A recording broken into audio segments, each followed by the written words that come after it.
the United States of America, France, China, Russia, and United Kingdom convene all 54 heads of states and government for a meeting, and they all go following each other like Casey and Jojo as heads of states to listen to one head of state, 51 of them. Sometimes they disrespect them to a point where they put all 54 heads of states of Africa in a school bus to go and listen to one head of state. I don't know if you'll regret inviting me after this. But my problem is that I tell my truth as is. And I say it to authorities without fear or favor.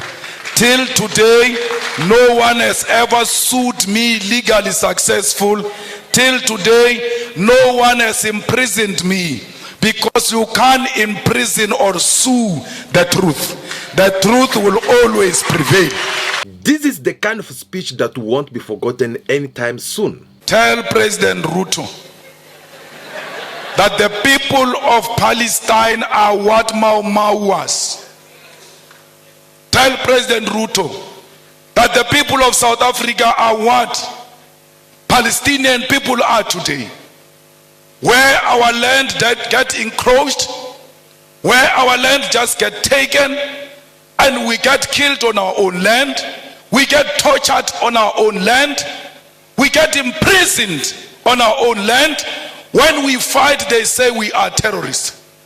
This Nelson Mandela you celebrate, for 27 years, he was in prison because he was a terrorist. What crime did he commit, which the Palestinians are not committing?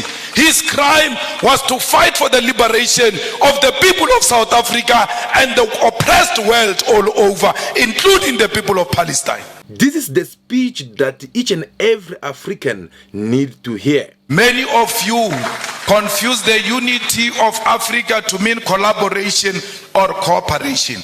We don't want to cooperate. We don't want to collaborate. We want to be one, and being one means we must share the same vision and the same direction. In South Africa, they say to us, if you want to be elected, you must declare war on illegal immigrants. And illegal immigrants, they mean Africans. We have refused as the EFF that we will never declare war on any immigrant, illegal or legal. Illegal according to whose law? Because if you are illegal, you should have violated a certain law.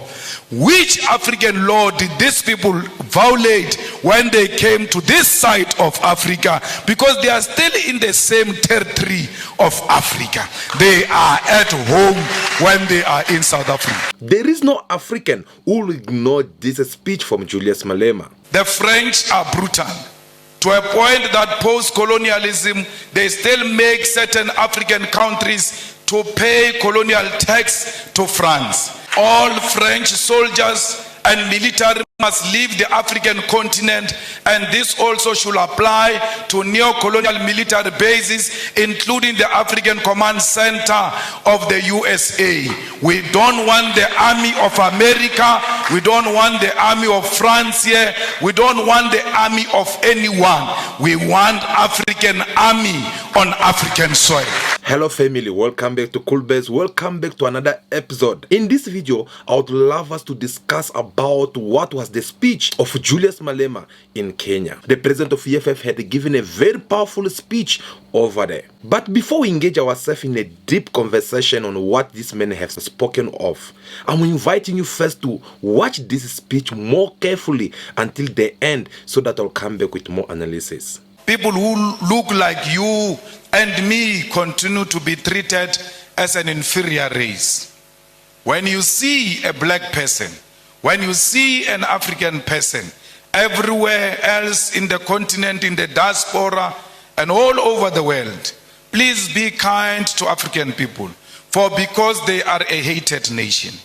Wherever they are being enslaved, they are being tortured, they are being harassed. No one shows them love. But you as an African who claim to be a Pan-Africanist, you have a responsibility to show fellow Africans love and care.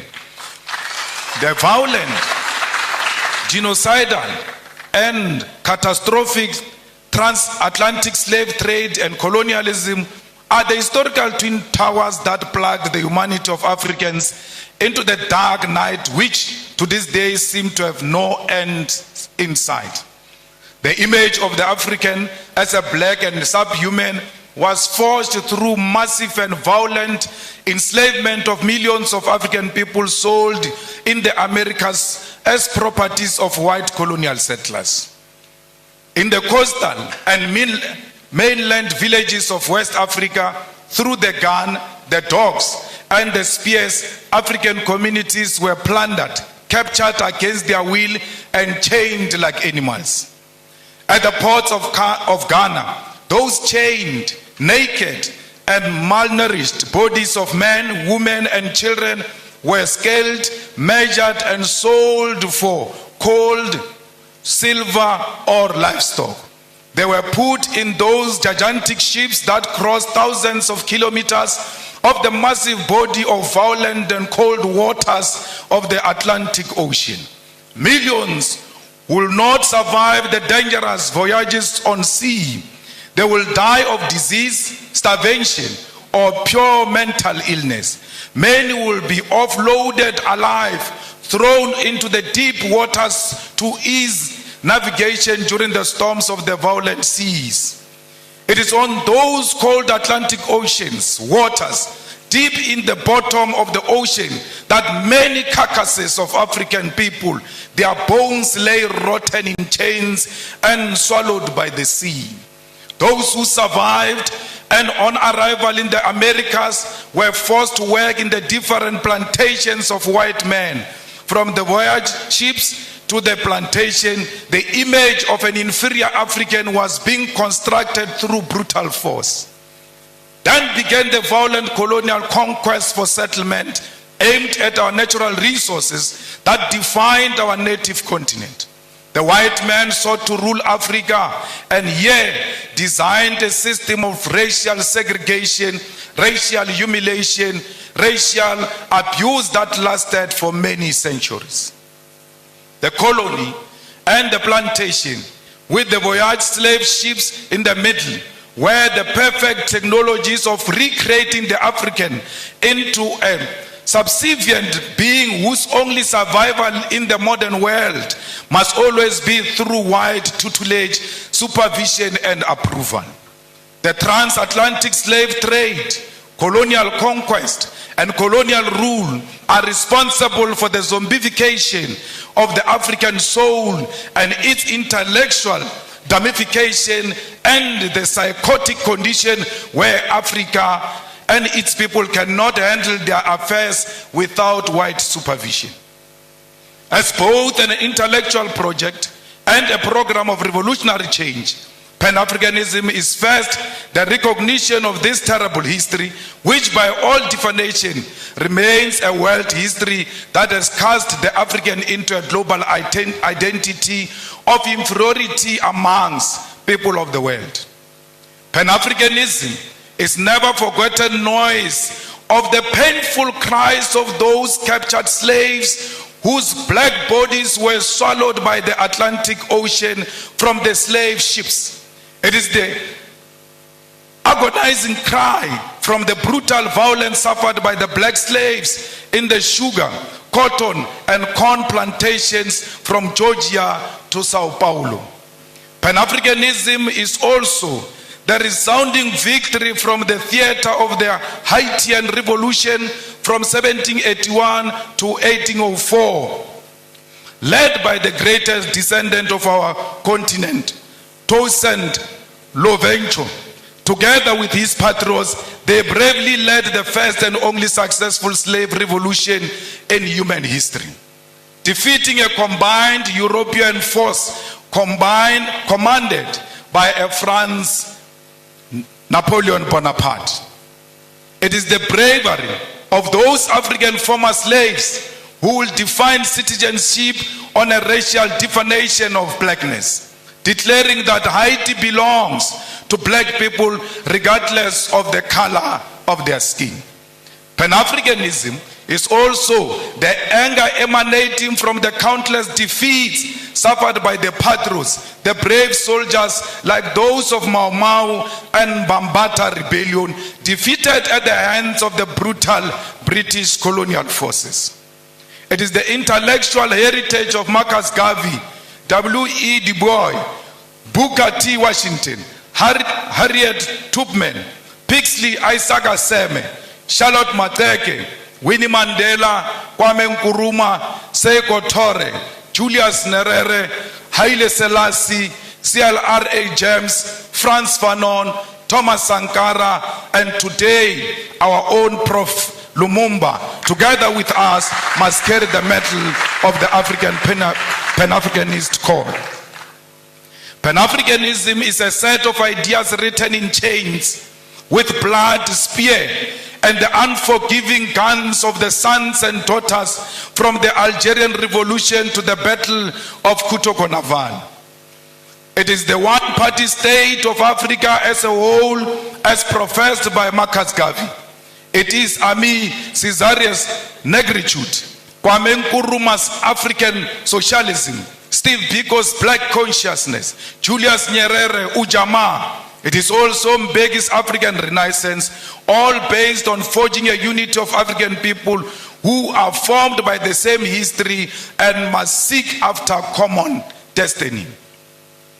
It is the architectural achievement from the pyramid of Egypt to the cities of Mapungubwe. It is the industrial invasion by Garrett Morgan, traffic lights, Frederick Jones, refrigerated trucks, and Alexandra Miles, automatic elevator doors. It is the cultural movement in jazz, R&B, reggae, funk, blues, kwaito, juju Nigeria, Chimorenga Zimbabwe, Makosa Cameroon, and Benga Kenya. It is the novel Things Fall Apart, The Devil on the Cross, Maru, The Trails of Brother Jeru, Songs of Solomon, and Notes of Native Son. It is the artwork of Gerald Sekoto, Chike Anyako, Oche Okeke, Edmonia Lewis, the religious movement of Bishop Lekhanyane, Mangu, and Shembe, the Coptics of Egypt and the Ethiopian Orthodox Christians, as well as Islamic denominations from Tunisia, Nigeria, Kenya, all deserve a place in the rich thinking and knowledge about Africa and its people. It is true that Pan-African call has also been prophetic, carrying important cautions that those who conducted the project for the rebirth of the African continent in the post-colonial context have not heeded to. In the pages of Frantz Fanon, Ratchet of the Earth, lays a critique which, since independent in the 1950s to this day, leaders of African people have failed to give programmatic response to this call. First and foremost, the Pan-African call is a call for African unity, not cooperation, collaboration, or coexistence. Many of you confuse the unity of Africa to mean collaboration or cooperation. We don't want to cooperate, we don't want to collaborate, we want to be one, and being one means we must share the same vision and the same direction. Yet many over the past half a century have chosen cooperation which has given way to neo-colonialism. That is to say, for African leaders to continue colonialism without direct rule by colonialists. The launch of the Pan-African Institute right here in Kenya must help us intellectually to shift towards revolutionary Pan-Africanism, contribute to resolving some of the historical mistakes, blunders committed by post-liberation movements. We should state clear here that while the formation of the Organization of African Unity was a step in the right direction, the fact that the founding conference failed to unite the African continent is a historical blunder. President Kwame Nkrumah, Sekou Toure, and Emperor Haile Selassie prophetically said that the failure to unite the African continent will give rise to the neo-colonialism and that African continent will perish. The revolutionary Pan-Africanist ideological and political diagnosis of the future was correct. The future is here. 50 years later, we know that we remain visitors in our own continent. We know that our resources benefit Euro-American than our own people. This is despite most African countries gaining independence from colonial rule since 1957. Massive, huge tracts of land, our mineral resources, our animals, our oceans are still owned and controlled by the colonial masters. There are no countries in the entire African continent that have gained full economic emancipation and independence. And this includes Ghana, which was the first to lead the road. Till to date, it can't claim that Africans in Ghana own the means of production. In 2016 report titled The New Colonialism reveals that there are 101 British companies listed on the London Stock Exchange that control an identified 1.5 trillion US dollars worth of resources in Africa in just 5 commodities: oil, gold, diamond, coal, and platinum. This is a very conservative figure since it includes resources listed by only some companies.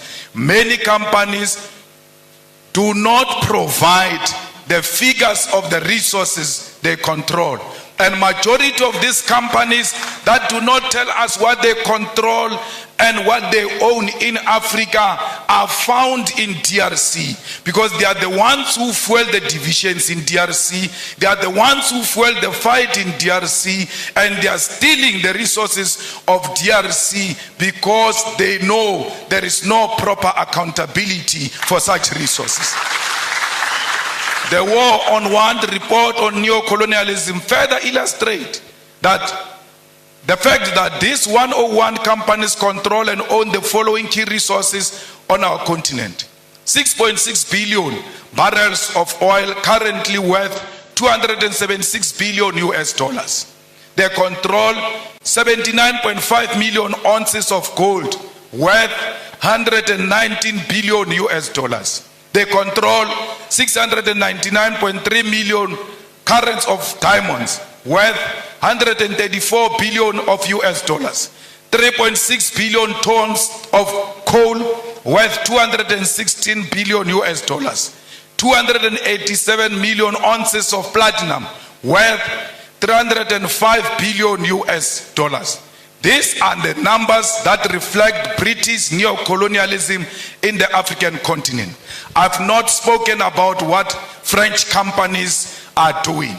The Portuguese continue to play a significant role in the economy of Mozambique and Angola. The French continue to micromanage all the countries that were their colonies, except the recent liberated zones of Mali and Burkina Faso. Comrades, the French are brutal to a point that post-colonialism, they still make certain African countries to pay colonial tax to France.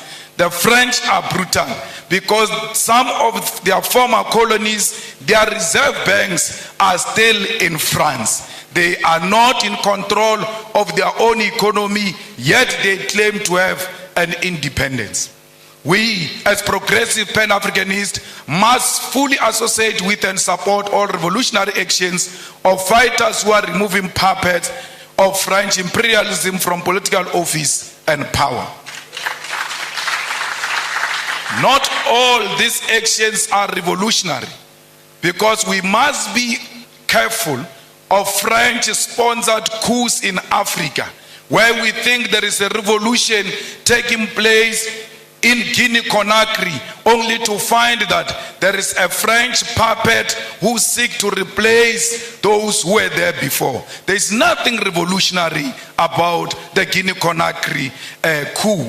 We ought to separate that there can never be a revolutionary coup that reinforces French imperialism on African soil. Anyone who comes into political office under the pretense that they are fighting a French puppet while knowing they are the French puppet themselves must be isolated by progressive Pan-Africanists. All French soldiers and military must leave the African continent, and this also should apply to neo-colonial military bases, including the African Command Center of the USA. We don't want the army of America. We don't want the army of France here. We don't want the army of anyone. We want African army on African soil. The Pan-Africanist Institute should therefore provide ideological, political, and technical weapons to all progressive forces of the African continent to fight against colonialism. There is a political trend that is being accepted by African heads of state and government, where one country convenes all 54 heads of African states and government. The United States of America, France, China, Russia, and United Kingdom convene all 54 heads of states and government for a meeting, and they all go following each other like Casey and Jojo as heads of states to listen to one head of state, 51 of them. Sometimes they disrespect them to a point where they put all 54 heads of states of Africa in a school bus to go and listen to one head of state. What happened to these men? Because all of them, majority of them are men. What happened to these fathers who go and bow combined to one man? Even if it's Putin, why would they all follow each other and go and listen to one person? What happened to their dignity and their authority as leadership? They must have leadership qualities to know that Putin is equal to them, that China is equal to their own single country, irrespective of their size, because what matters is sovereignty. And if China recognizes that sovereignty, will respect the president of that sovereign country as an individual. Comrade Kwame Nkrumah noticed this when he said that neocolonialism also means the following: breaking up former large united colonial territories into a number of small non-viable states incapable of independent development, an external directed economic system and political policy, the state being obligated to take the manufactured products of the imperialist power to the exclusion of competing products from elsewhere, payments towards the cost of running the state to ensure control over government policies, and foreign capital is used for the exploitation rather than the development of less developed regions. Governor, on my way here, we saw how the people here are working the land. We saw that there is no piece of land here that is not being utilized to the benefit of our people. But the question remains, where do these people sell these things? Because they can't consume all of them.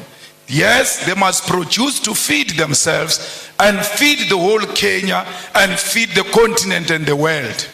Is the government buying food that is produced fresh from this soil, or do we have companies that are owned by white people in Nairobi who bring finished products into the land that has got products that can be bought directly from our own people? We say people must work the land. After they work the land, their own governments in Africa do not procure from those people. Because if it does not have a white color, they don't like it. Our leaders like their colonizers more than us. That's why they always seek after anything that looks like colonizers. 10 years ago, we as revolutionary activists and visionaries from south of African continent started the revolutionary socialist movement and Pan-Africanist movement, the EFF, Economic Freedom Fighters. When we formed the EFF in South Africa, we told them that our organization is not for South Africa. Our organization is for all Africans. And we said this. We said this during xenophobic attacks of our people in South Africa, where people were being attacked because they come from outside South Africa.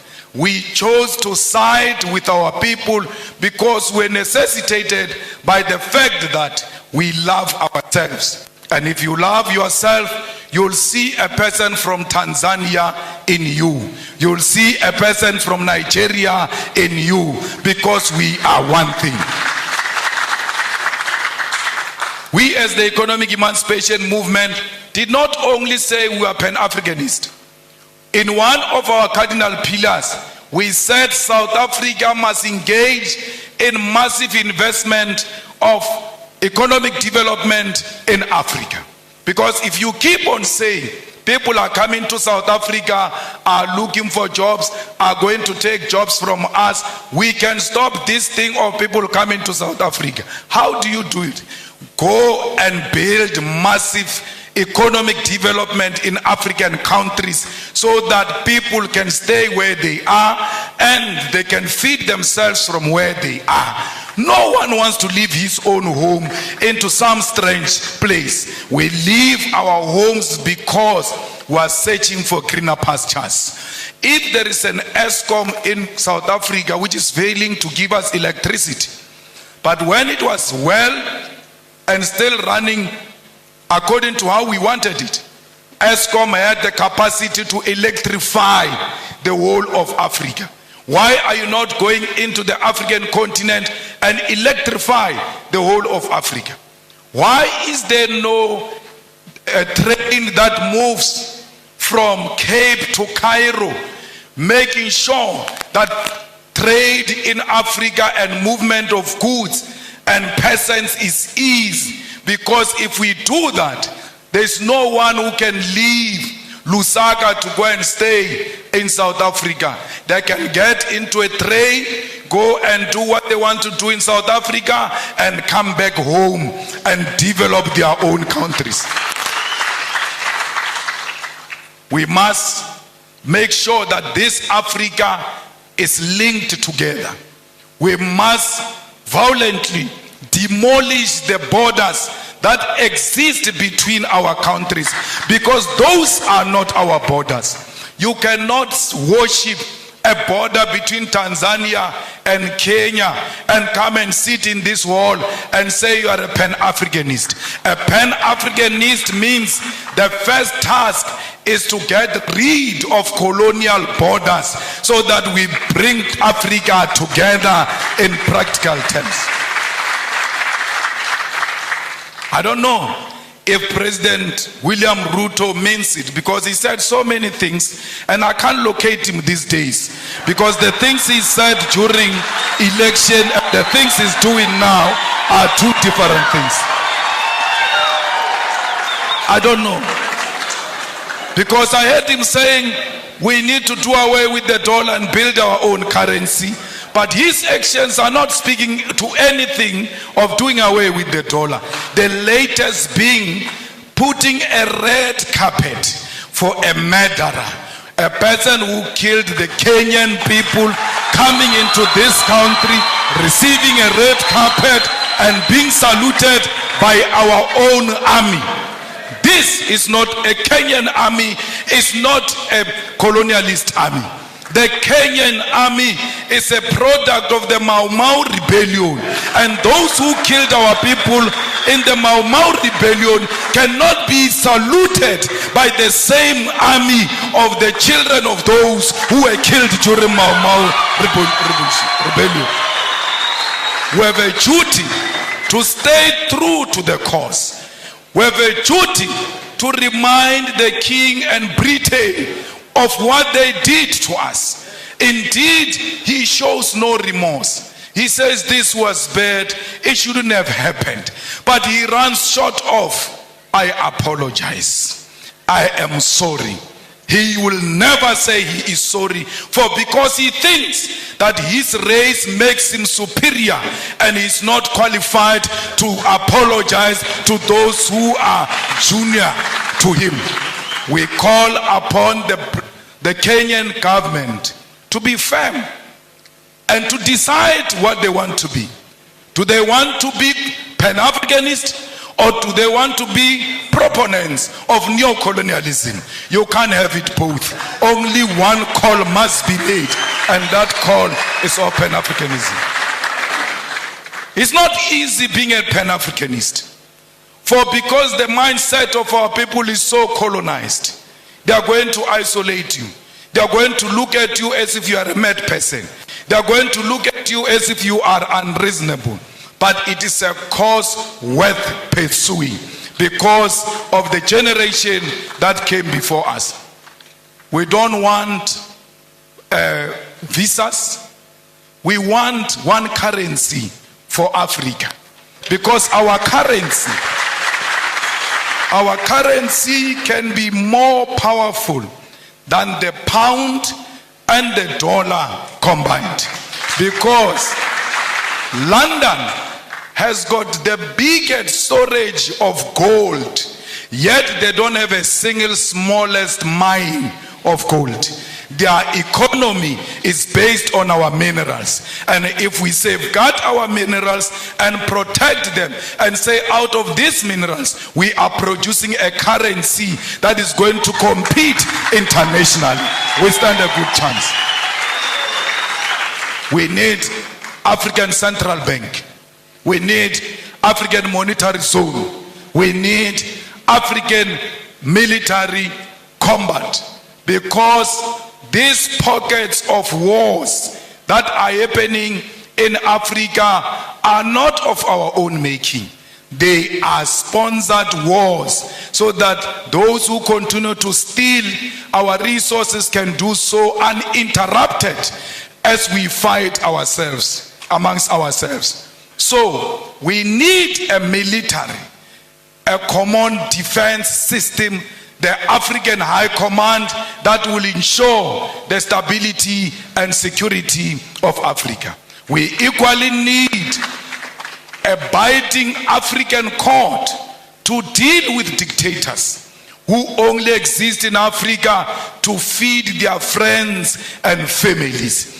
Those people must be prosecuted the African way, because ISIS is not meant to fight any crime, it's meant to pursue political fights. That's why ISIS will not declare a warrant of arrest against Netanyahu, but can declare a warrant of arrest against Putin, who has not bombed a hospital, who has not bombed a refugee camp, who has not declared a war on a certain ethnic group. We as Revolutionary Economic Emancipation Movement also associate with what Guinea's President Sekou Touré said in 1963. He said, above all, we must avoid the pitfalls of tribalism. There is tribalism taking place in DRC. All our leaders have taken a platform to support or to be against this one or that one. They've spoken on Palestine. They've spoken on the war between Russia and Ukraine. But I'm still to hear the stand of President William Ruto about the ongoing war that is not covered by anyone in DRC, where people are fighting over territorial expansion and plunder of resources, and blacks are killing other black people, and we pretend that we don't see.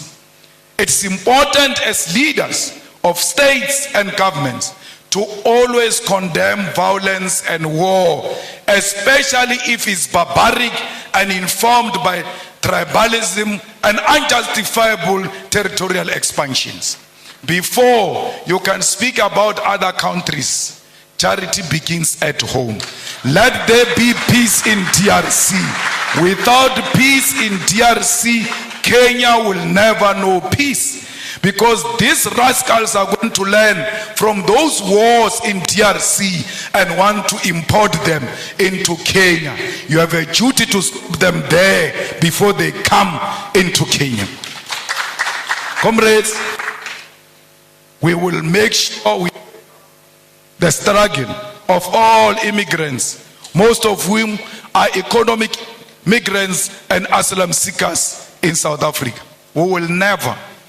In South Africa, they say to us, if you want to be elected, you must declare war on illegal immigrants. And illegal immigrants, they mean Africans. We have refused as the EFF that we will never declare war on any immigrant, illegal or legal. Illegal according to whose law? Because if you are illegal, you should have violated a certain law. Which African law did these people violate when they came to this side of Africa? Because they are still in the same territory of Africa. They are at home when they are in South Africa. We wish to tell them we're going to elections next year in South Africa. We wish to reiterate that. And we tell them all the time, if they want to elect us on the basis of xenophobia, they can keep their votes. We are not disparate for votes. We are disparate for the unity of Africa. And that's what we want to achieve in our lifetime. Remove the visas as an immediate step. And I heard Kenya is going to do that by December. Perhaps I must come back here in December unannounced. So to test if indeed President William Ruto means exactly what he said when he said there won't be visas in December. Maybe I must sneak in and test without applying for any visa and just give them the South African passport and say I'm coming home.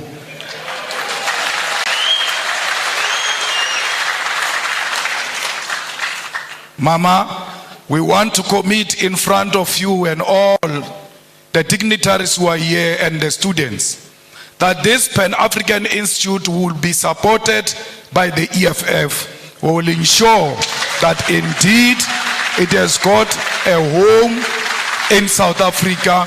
We will not only support it verbally, we will put money into it. We will pay the staff members of the institute. We will also pay the offices of the institute, because we believe that we must speak one language as Africa. We will donate the books here at the university to ensure that every African writer has got his or her book in the Pan-Africanist Institute. Let's all spread the gospel. Indeed, it was not a mistake to launch it here in the rural areas, because no one must be left behind. If you can carry on your back the rural communities, you have no any other option to go anywhere except to go to the urban. But if you start from rural, there is no way you can cover the urban. But if you start from the urban, you are going to be reluctant to come to the rural. We are starting here to liberate our people in the rural areas, and we're going to the urban to ensure that everybody hears the message. Tell President Ruto that the people of Palestine are what Mau Mau was. Tell President Ruto that the people of South Africa are what Palestinian people are today. Where our land that get encroached, where our land just get taken, and we get killed on our own land, we get tortured on our own land, we get imprisoned on our own land. When we fight, they say we are terrorists. This Nelson Mandela you celebrate, for 27 years, he was in prison because he was a terrorist. What crime did he commit, which the Palestinians are not committing? His crime was to fight for the liberation of the people of South Africa and the oppressed world all over, including the people of Palestine. It can't be correct that President Ruto, knowing the history of this country and the history of South Africa, comes and tells us that it's with Israelites. Our war is not on Jewish people. Our war is not on pregnant women, Jewish pregnant women. Our war is not on Jewish children. Our war is against a Zionist apartheid state of Israel, and that's what we are fighting. So if he got money from some Jewish person, we are not fighting that funder of his. We are fighting the state of Israel. We are not fighting individuals. We are fighting the state of Israel.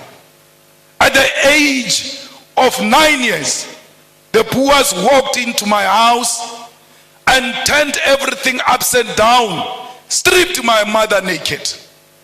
When I see what those children of Palestine are going through, I can immediately relate that this is what apartheid looks like. We cannot be Pan-Africanist if we can't associate with the oppressed nation. Our Pan-Africanism is based on the basis that we are an oppressed nation ourselves, and everywhere else where we see an oppressed person, that person is our sister, that person is our mother, that person is our father, because we are not free until the whole world is free from imperialism and colonialism. I don't know if you'll regret inviting me after this. But my problem is that I tell my truth as is, and I say it to authorities without fear or favor. Till today, no one has ever sued me legally successful. Till today, no one has imprisoned me, because you can't imprison or sue the truth. The truth will always prevail. Comrades, we must make sure that as we live here, our sympathy is with the oppressed people. Look at Cuba. Its crime was to choose a different economic system to what America has chosen. And then they are under more than 60 years of economic embargo. What crime did the people of Western Sahara commit against Morocco? We are at the center of speaking the truth as a Pan-Africanist institute, because we've got the ear of the continent and the diaspora and the whole world. And this organization we are launching today, Prof, will live forever and ever, because you only speak the truth yourself to power. And you always make us politicians to want to check if indeed we are still on the right track. So an institution established by a person like you, we are guaranteed that it will live for long and it will live for generations to come. That's why we are proud to be here. I was not brought by a plane here. I was not brought by a car here. I was driven by the spirits of those people who were dumped in the oceans. And when they were dumping them in the oceans, their cries are still crying loud till today. They did not dump them in the ocean only. They dumped them chained on their hands and their feet, and they could not fight. When the sharks were eating them in those oceans, they could not fight. Even if you know that today I'm going to die, but it is always good to die fighting. That you must hold the shark even when you know it's going to swallow me. I must die fighting. Those people who died in the ocean said to me, you ought to arrive there, for because what you guys are going to start there is that which is going to seek reparations for us. as you leave this place and going back to your home, remember the people who died in the plantation, beaten, treated like dogs. Remember all of those slaves that asked for help and they never found help. But you must say to them in spirit, the help has arrived. And that help we declare today, that will fight the battles of the heroes and heroines of Mau Mau, of Mbambata rebellion, of the slaves. This Pan-Africanist Institute must be at the center of demanding reparations for all the suffering Africans have gone through because of colonialism. We must teach our people that we are not beggars. When we ask for reparation, we are not asking for donation.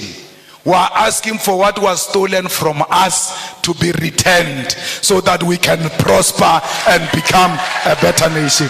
Thank you very much.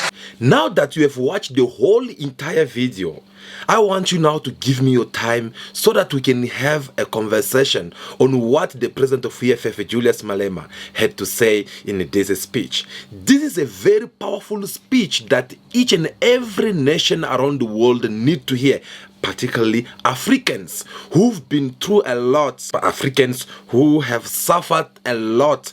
We need to hear this kind of a speech, because it is thanks to this kind of the speech that will help Africans to revolt themselves and to stand on their feet. So that is the reason why we want now to go through this speech point by point and try to understand exactly what was the message behind this powerful speech which was given by Julius Malema in Kenya. But before we engage even more deeper in this conversation, I want us first to understand why Julius Malema could not give this kind of speech in South Africa as they usually do time to time, but this time he have to go in Kenya.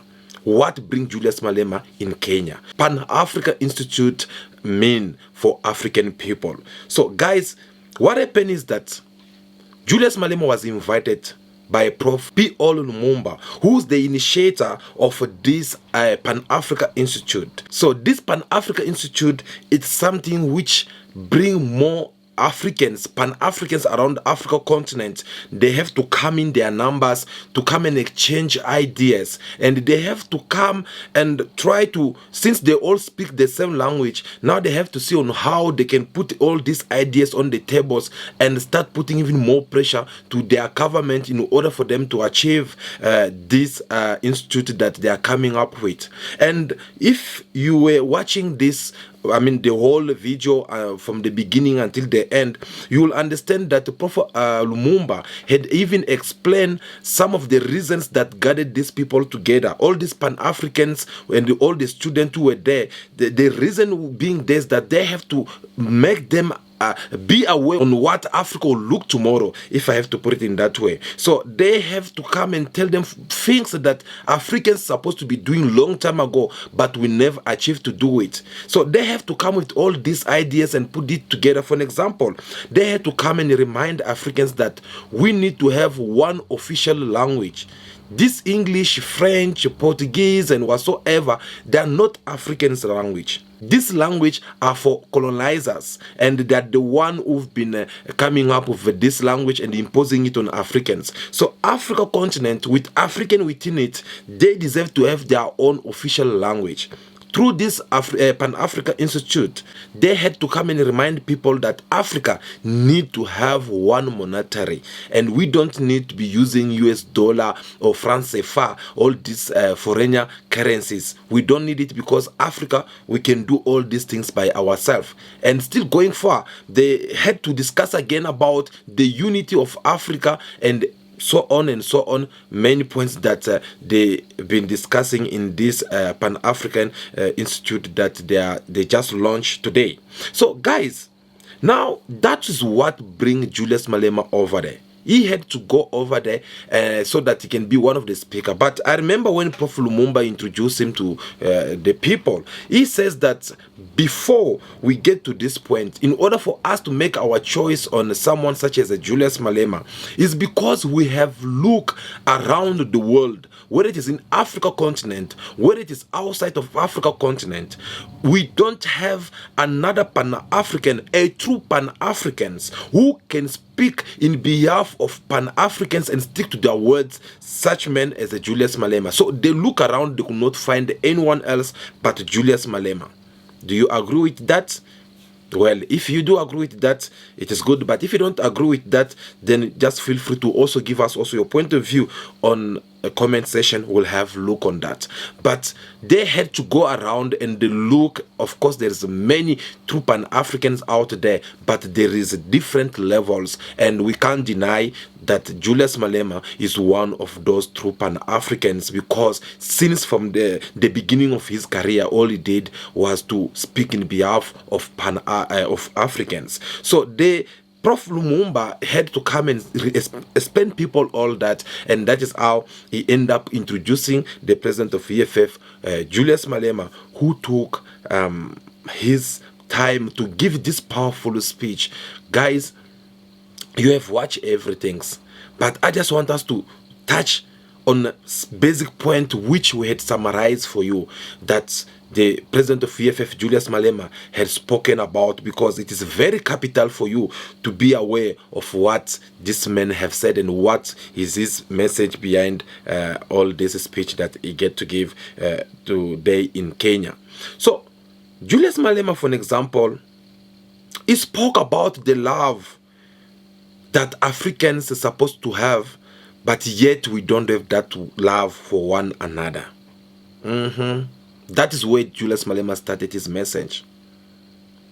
He asked African question to know, how can you hate your fellow African this much to the point that you are valuing other people who are not Africans? I don't think that he meant to say that we must have problem with our brothers and sisters who are not Africans. But his point here was just to remind Africans that you need first to love yourself before you get to love someone else. Isn't it? That's what they always say. In order for you to fall in love with someone, in order for you to love someone in the way that they deserve to be loved, you need first to fall in love with yourself. You need to learn to love yourself. And that is one thing us as Africans, we've been lacking of all this time. We hate ourselves. We hate our skin color. I have told you that some of Africans, we have hate ourselves to the point of that we even want to change our skin color. Look around the world, you will see a lot of black Africans bleaching their own skin in order for them to look like white people. That is how Africans hate themselves.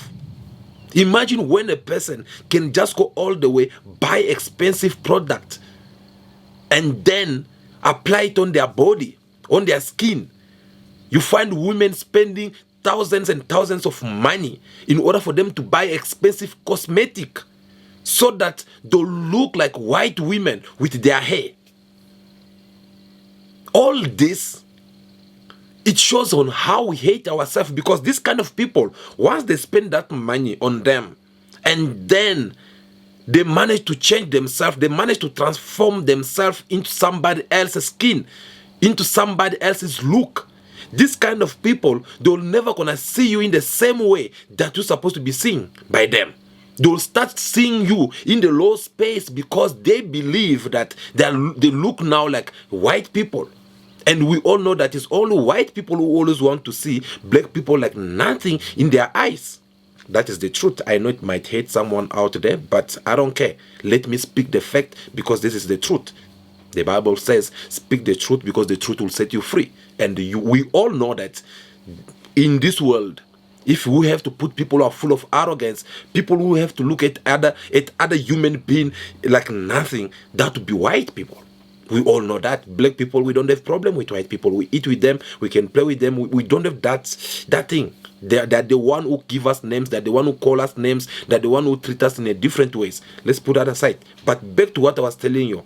Once a black person could not be able to love their fellow people, could not be able to love even themselves by going and change their own skins, by going and spending a lot of money on cosmetic in order for them to change their looks. These people, once they see another black person, they'll never gonna see that black person in the same way. They'll see that person like something else. They'll see them like someone else. They'll never gonna consider them. That is the truth. And that is what Julius Malema was trying to explain here. That we need to learn to love ourselves. Do you know why? Because we are on our own. Normally, black people were supposed to have each other's back. Each other's back in which way? By starting loving one another. By putting our conflict aside and show the love of one another. Julius Malema gave the example of saying that you are hating your fellow African brother, but yet there is the same people who are busy mistreating your fellow African brothers around the world. These people, they are giving them a very bad service. They are giving them a very bad treatment. They don't respect them. Our fellow brothers are nothing out there. So, as the people who are supposed to be protecting them, we don't do that. Instead, we calling each other names, we treating each other badly, we trying to remind each other that this is my border, this is that and that. So these things, they are what are destroying Africa. And that is what Julius Malema was trying to explain. Julius Malema gave his message telling Africans to love one another because we are only having each other. If you don't love your fellow brother, then you are, whatever you do, it will never gonna go anywhere. Another point that Julius Malema touched was when we had to remind the fight of Pan-Africans who were there before. The fight that our forefathers, our grandfathers, our fathers had fought for in order for us to be where we are today. And he had to remind the people that, guys, are you gonna give up now? Because if you give up now, this all legend that he had mentioned about like people like Nelson Mandela, this one from Ghana, Mohamed Nkrumah, Patrice Emery Lumumba, all these true Pan-Africans who had fought so hard back in days, Julius Malema said that they'll be regretting in their grave if they can find out that the fight which they had started, no one could not finish it after all this generation that they have come to life. So he had to motivate all these young women and men over there that the fight is not yet finished. We are there, but we need to fight until we totally liberate the whole entire Africa.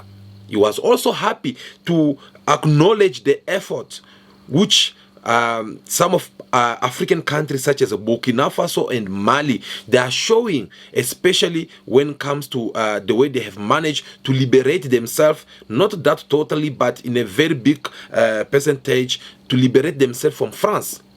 Because they know very well that France is a wicked country. They are so rude, they don't have respect for Africans. Julius Malema said that, and we can all totally agree with it. Julius Malema reminds Pan-Africans who were seated over there that France, they will come in your country, even up to date, they will come in your country and make you pay tax. They are imposing their own currency.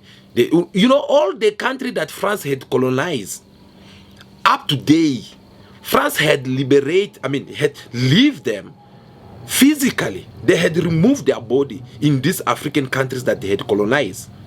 But financially and other stuff, France have not left. They might be sitting somewhere there in Europe, but their heart, their mind, their thought, it is all seated in those countries which are found in Africa continent. And that is what Julius Malema was trying to say, that no, we don't need that. That have to stop. We have played you a couple of videos. We have given you our analysis before on how France keep on looting Africa. And we have shown you some of the strategy that will work for Africans. And some of the country we are after, we are happy after all to see some of African countries that are taking that move and they're trying to make it now work.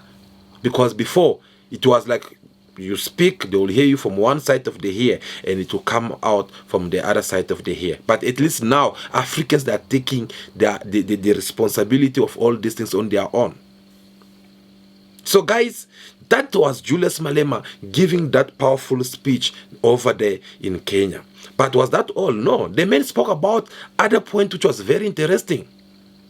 The man, he spoke about how this Western power, they come in Africa, they loot African minerals, and they don't even benefit. They don't make our Africans benefit from their minerals. So they come in Africa, they take the minerals of Africans, they decide at which price this mineral need to be sold, and to whom will have to buy it, and then they have to stand in the middle of these African countries and the buyers. So if there is any country in Asia or Europe or somewhere else want to buy, they have to go through them, and they are kind of like negotiators. So that it is also one thing that Julius Malema did not want it to continue taking place in Africa. He had to remind Africans that no, we can do these things on our own. We can sell. We can be our own negotiator. We don't need someone to be coming standing in the middle of us in order for them in order for us to sell our minerals. And we can see already Burkina Faso, Mali, Niger, they are already start doing it. They managed to chase France out with the US, regardless of all the threats that they had. They tell them that no, look, we are going to embargo you, we are going to put sanctions on you, it's going to destroy your economy, it's going to destroy 1, 2, 3, 4. They don't care.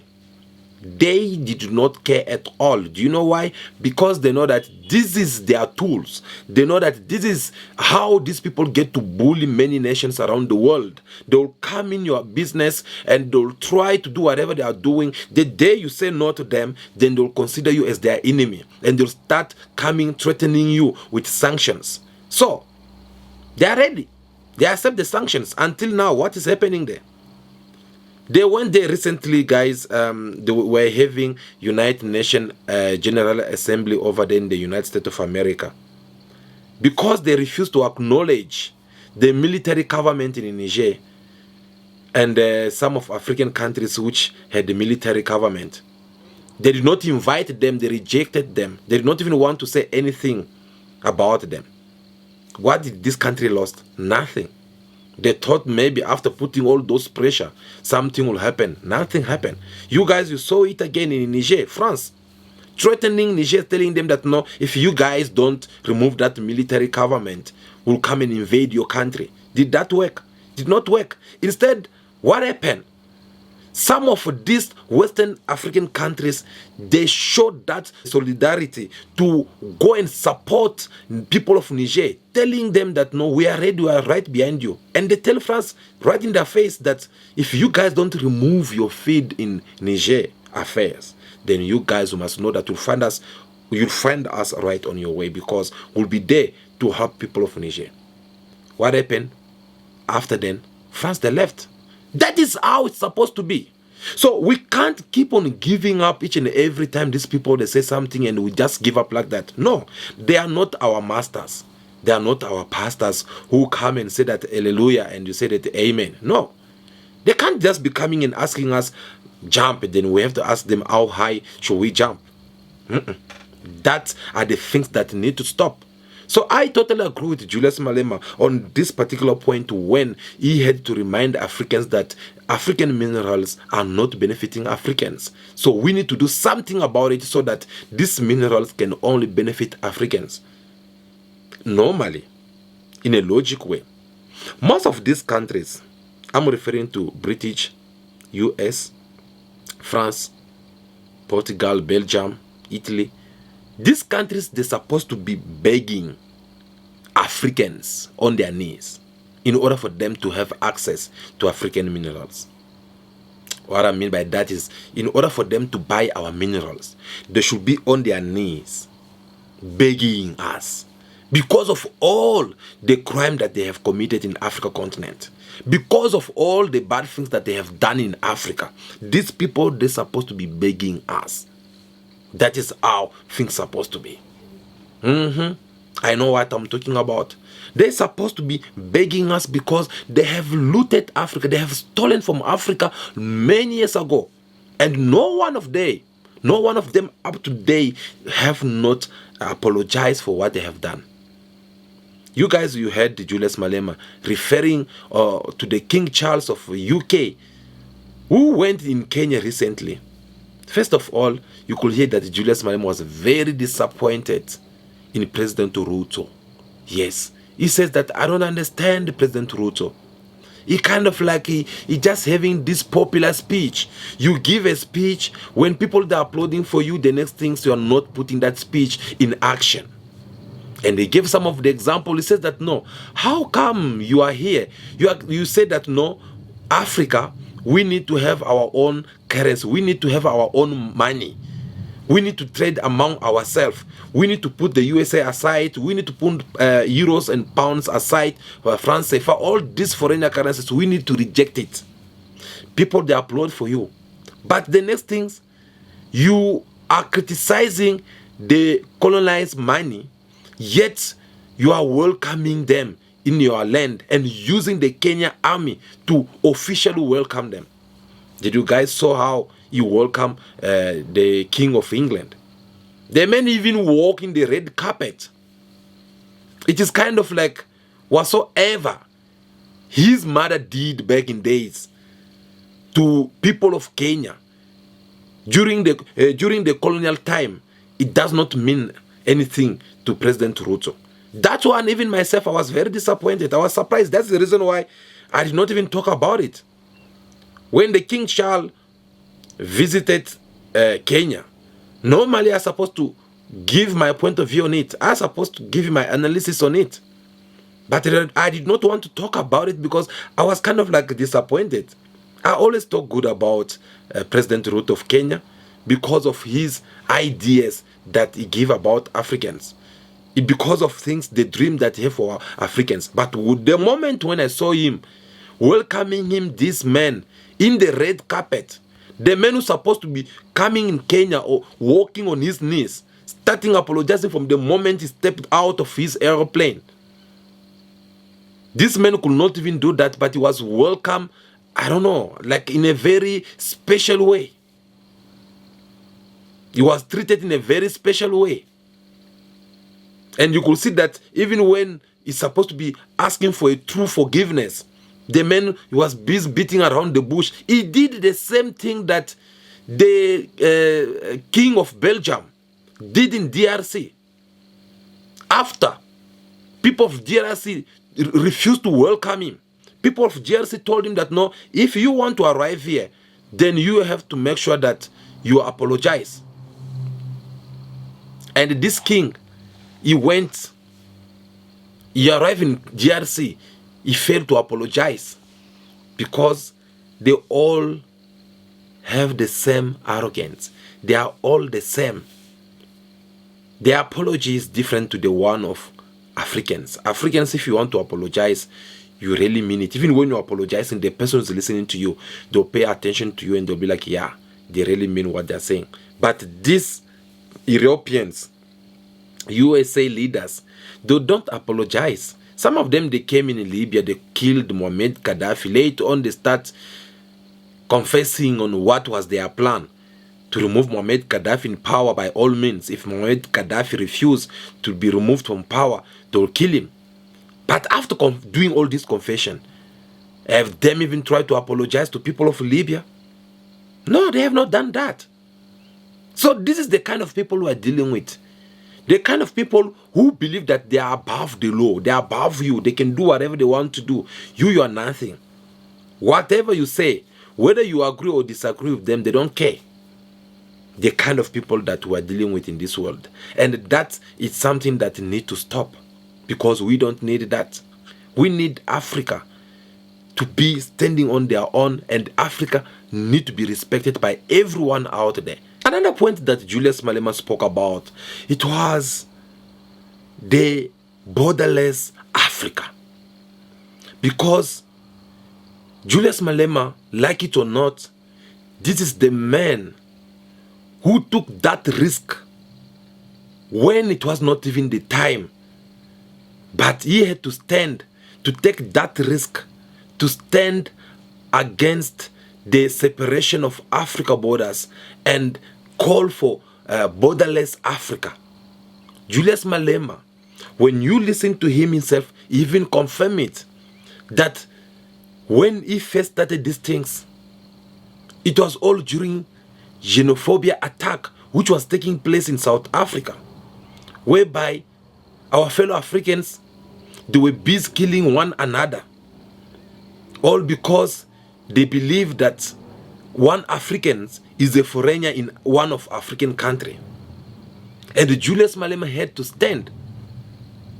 I spoke about it. I said, during that xenophic attack, there were many people who raised up in South Africa politics in order for them to have votes, in order for them to have people who likes them, how they speak.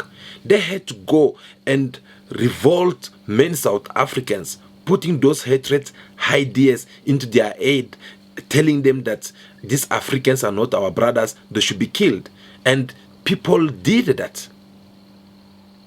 So guys, Julius Malema says that during that time, him is decided to side with Africans. He decided to remind and tell South Africans that if you don't want to vote me because I'm supporting my fellow Africans, then let it be. What a risk that a politician can take. I don't see any politician that can take that. I'm telling you, politicians, they go with the must. They go where there's many people, like they want to speak what people like. So if people, they do something wrong, they just, because they seek their voice, they need their votes, they'll just go there, and try to be on their side. They'll be like, yes, I agree with you, yeah, let's do it, yeah, they'll do it. That is politicians for you. Because they know if they decide to go separate from what the population they are doing, they know that they're not going to get along. But Julius Malema took that risk. At first, no one believed in him. Myself, I can testify to that. I saw people calling him names. Some people even treat him saying that he's a foreigner, he's not a South African. All because he was defending people of Zimbabwe, defending people of Mozambique, Nigerians. Up to night, people still calling him, thinking that no, this one is not one of us.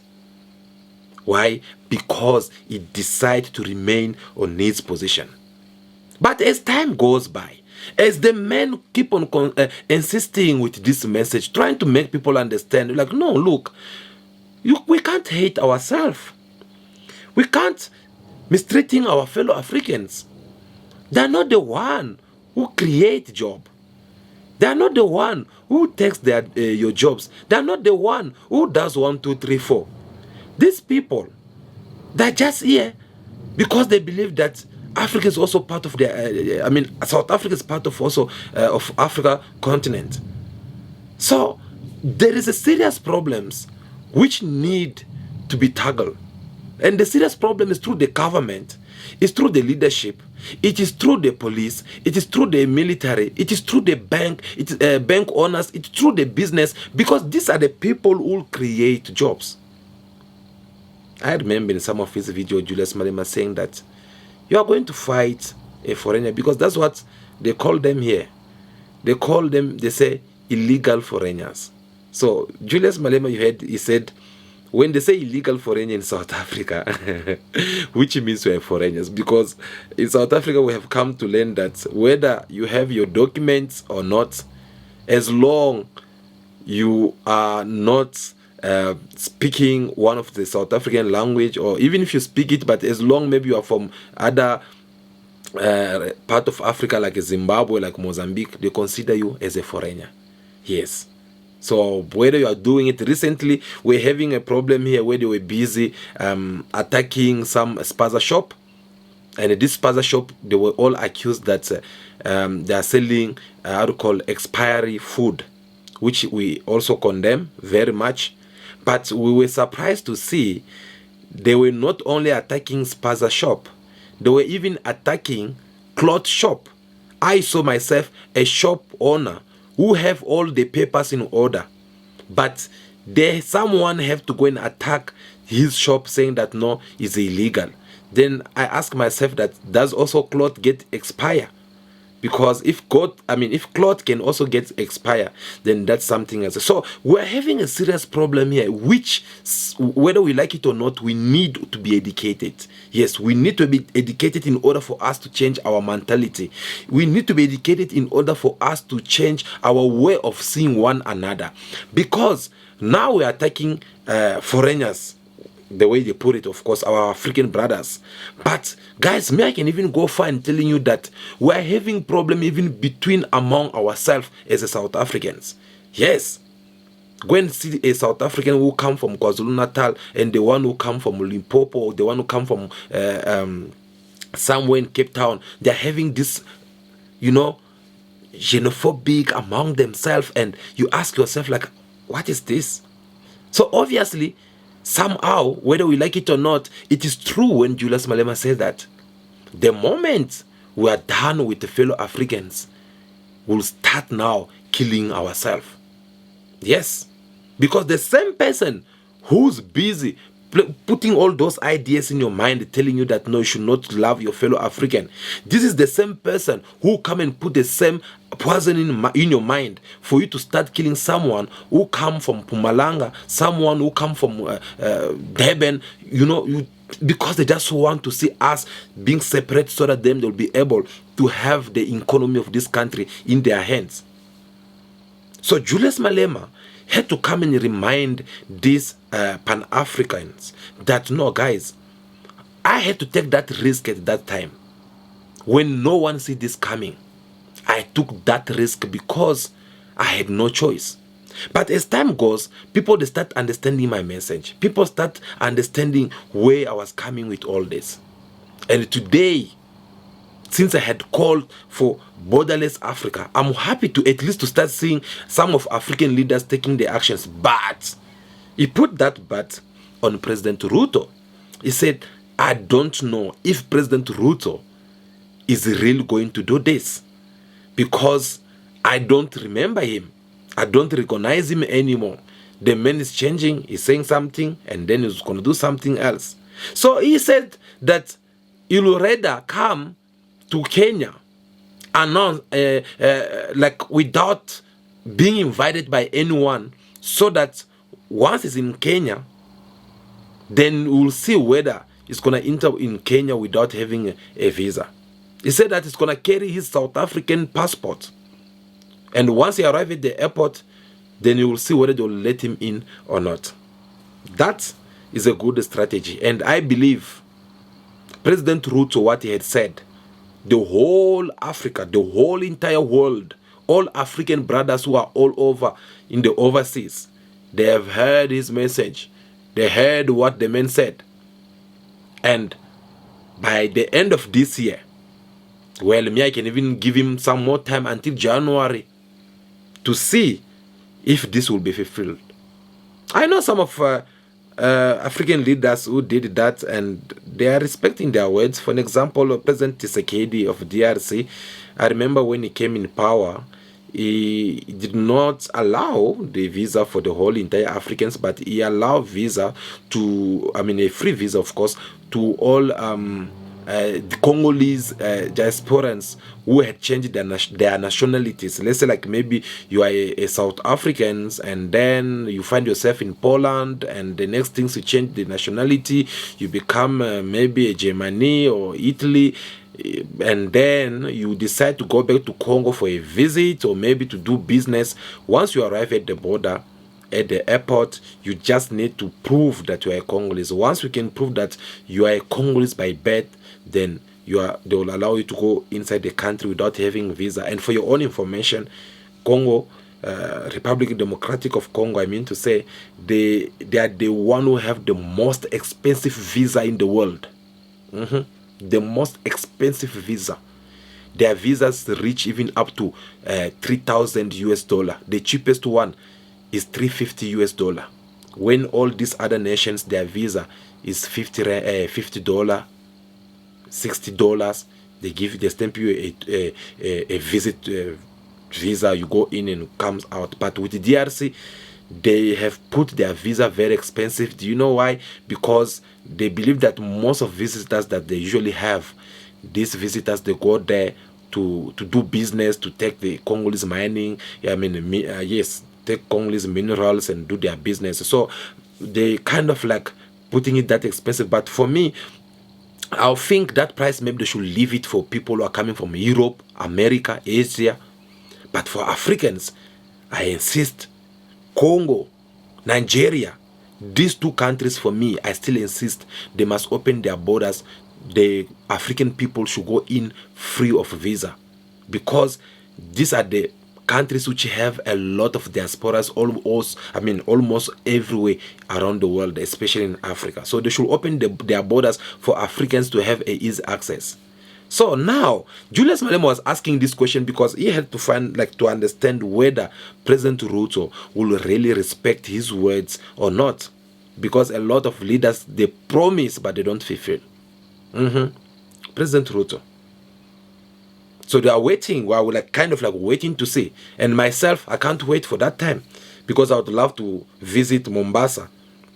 I'll just take my passport, I go over there, and just to visit. And once we are over there, we'll make another videos to let you know whether these things is true or not. But if it's not true, well, we'll come back here and we'll just put everything on the table, because we're not gonna have any pity for anyone who's gonna come and try to fool people of Africa. So Julius Malema was very happy for that initiation which some of African leaders took, but he insisted and wanted for many more African leaders to continue doing the same thing, because it is very important that all African nations to at least have that one idea to make Africa become more borderless. But guys, come to think of it, because as I said earlier on, we're having a problem of mentality. Like, we need to be educated in order for us to change our mentalities.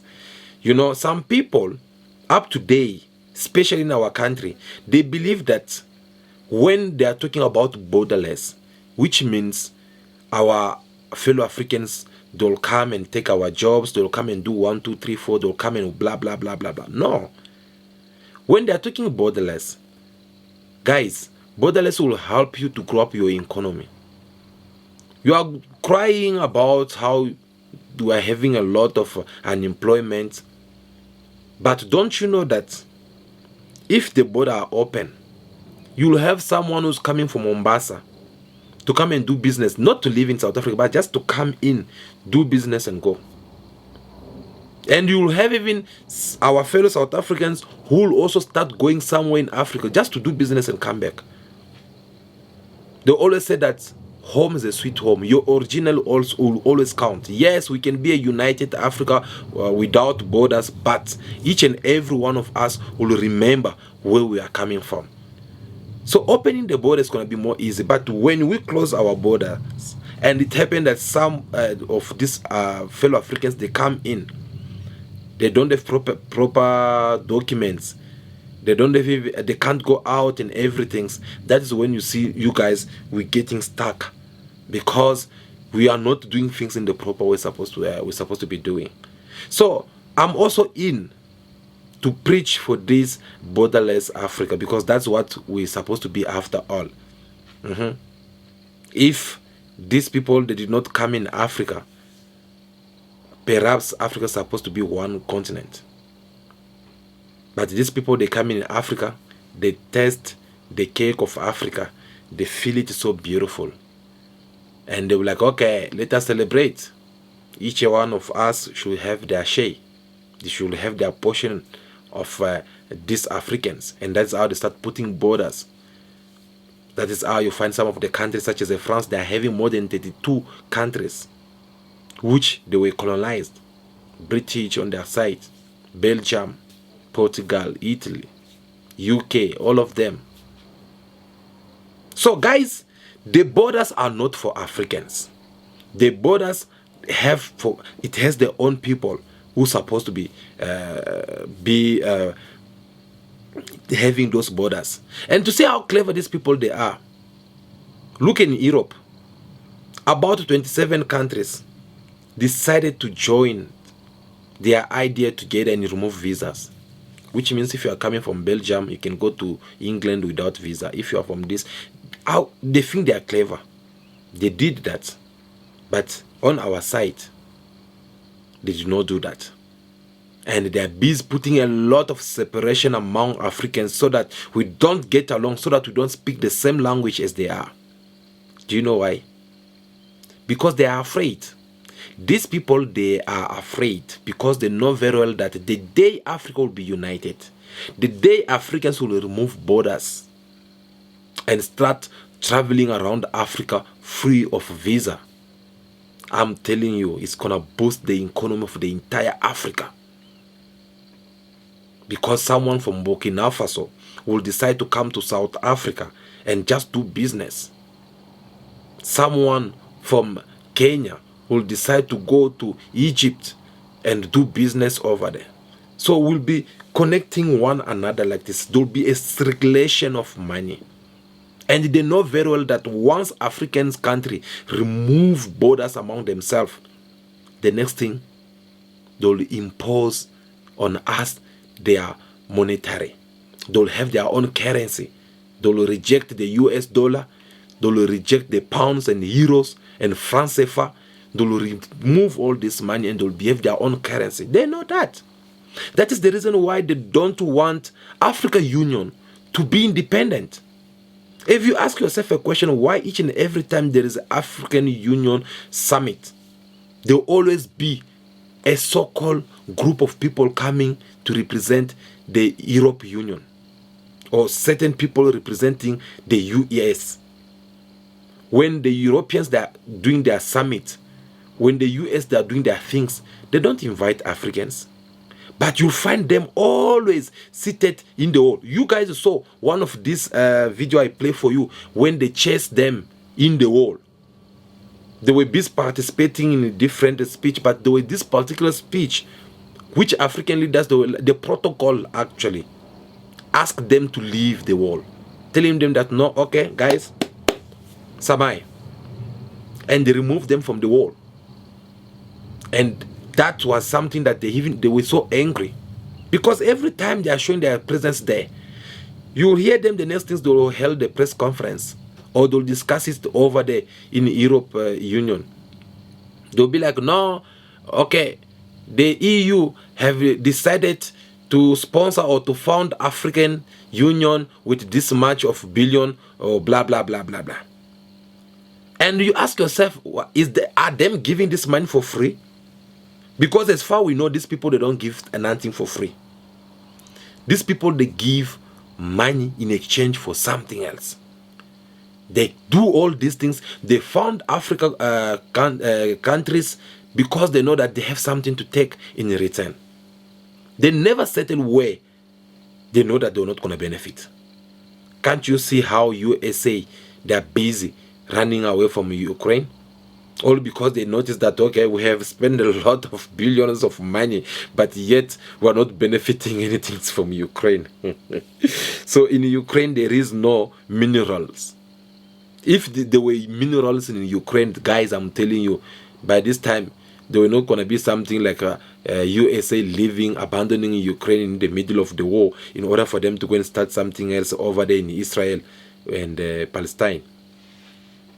So they are shifting away because they can see already that, okay, we are spending a lot, but hey, we thought maybe we're going to handle this man Putin anytime soon, but it looks like Putin is very stronger than we expected. They put their power together.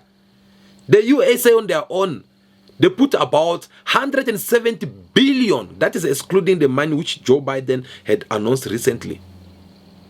So if you have to put everything in totals, they already jumped to something like 240 something billions of US dollar.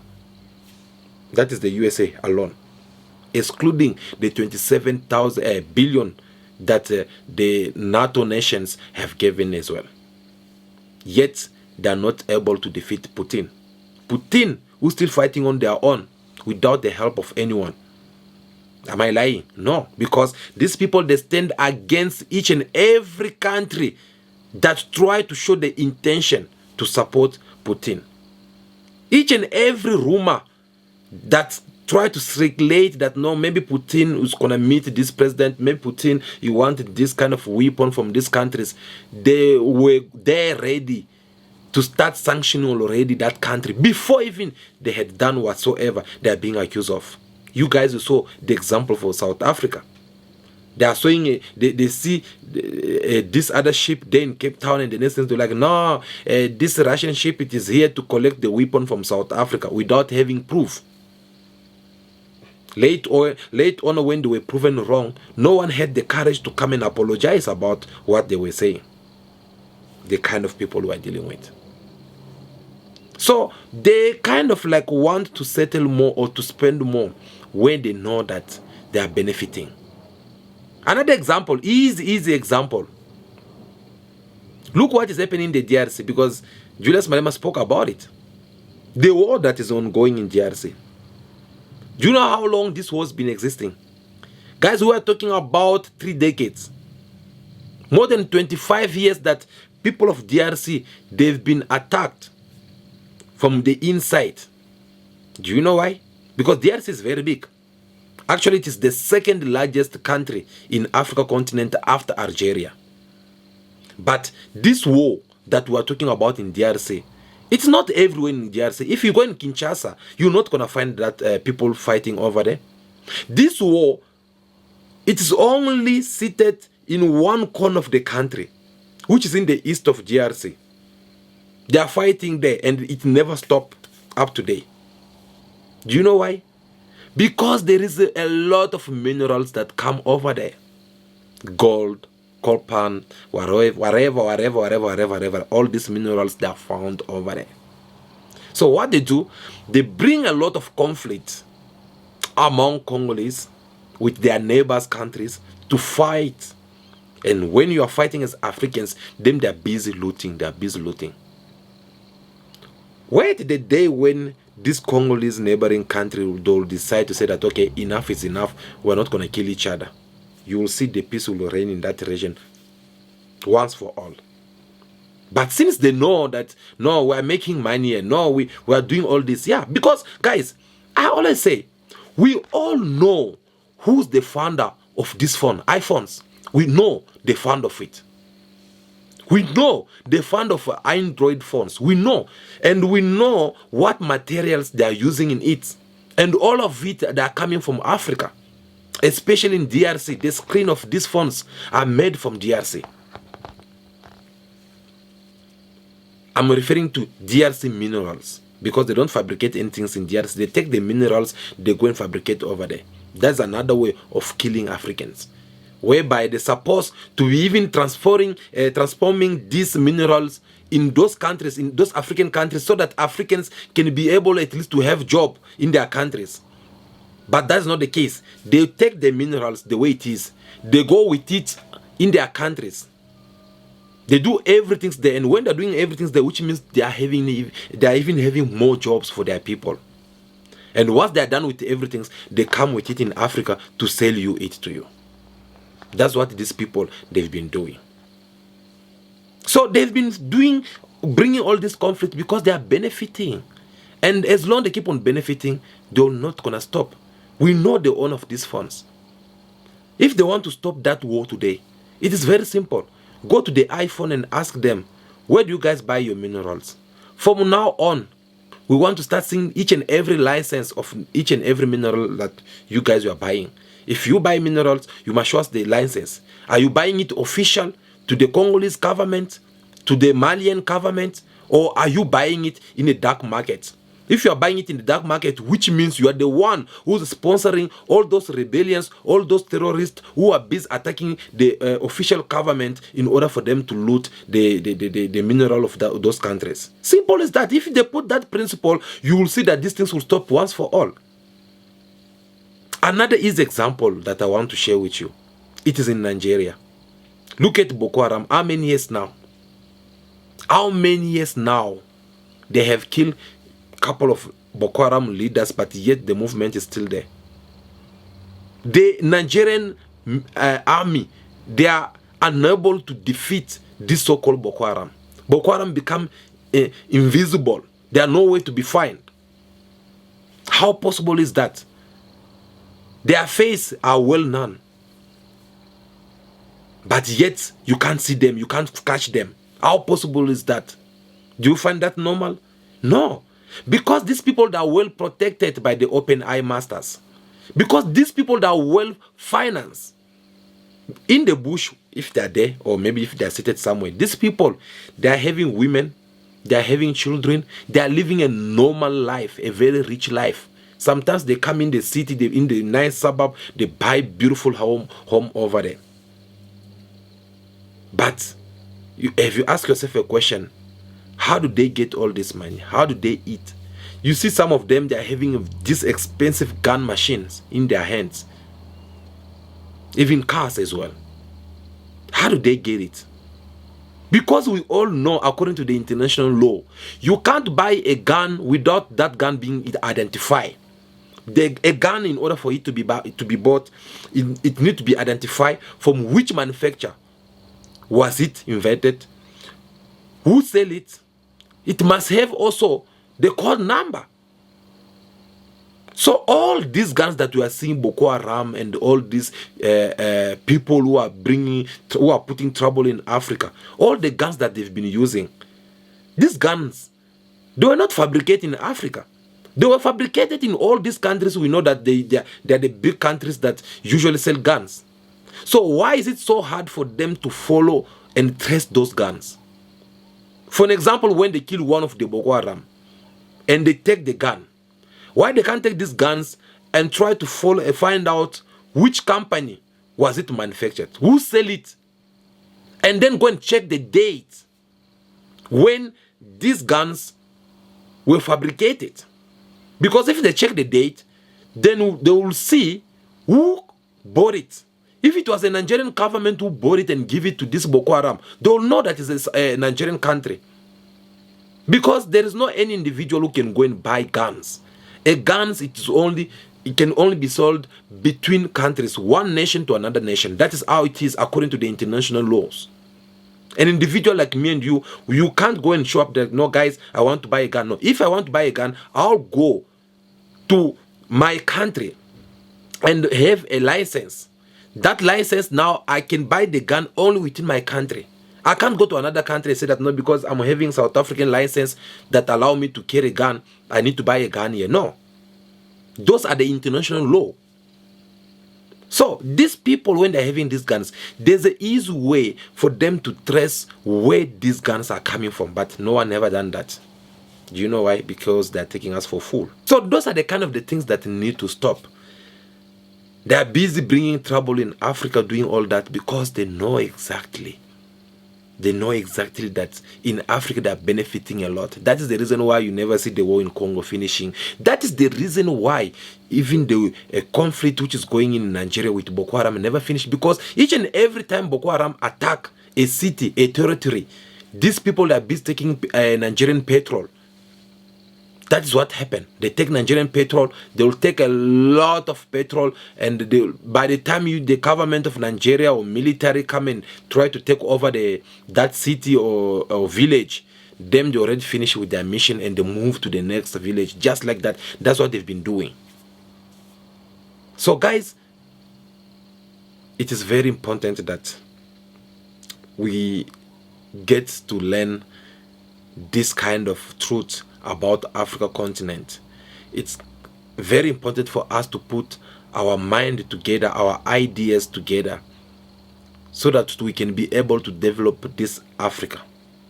If we don't do that, then we'll keep on crying over and over again, and we'll never gonna do anything good. But I'm happy for the fact that a lot of Africans out there, we are all now speaking the same language, in terms of understanding that we need to look after one another. We need to be controlling our own minerals. We don't have to do. We don't have nothing to do with the open eye mass systems which they've been in Africa trying to impose their leadership in everything. I'm happy for the fact that we now both understanding one another when it comes to this point that the president of EFF, Julius Malema, always also discuss time to time. So let's keep that up. Let us keep fighting, the victory is soon to be announced. Thank you so much for watching this video up to now. It was very important that we discuss about this powerful speech that the president of EFF, Julius Malema, had given in Kenya today, because we believe that we can also come and add a 1+ to bring you a better understanding about the whole speech that he gave over there. Let's put all these things in practice now and try to fight for the unity of Africa, and try to ask all our leaders, all our government to leave this Africa borderless, because it will do us good, especially our generation. We'll find ourselves happy if that had to happen. Before you leave, do me a favor. Give me your thumbs up. We really do appreciate that, because when you like this video, it's another way of you showing how much you appreciate what we are doing on this channel. But if it happened that you really did find something beneficial, which you would love to be seeing more video from our site, well, it is very simple. You just have to click that subscribe button, because it will make you be one of us. And don't forget to click that ring button, so that whenever we are live, whenever we upload a video, you'll be able to get one. For now, continue to be yourself, be good, be kind, have respect for everyone in order for you to be respected. May God bless you all. I'll see you again very soon in our next video. Ciao, ciao.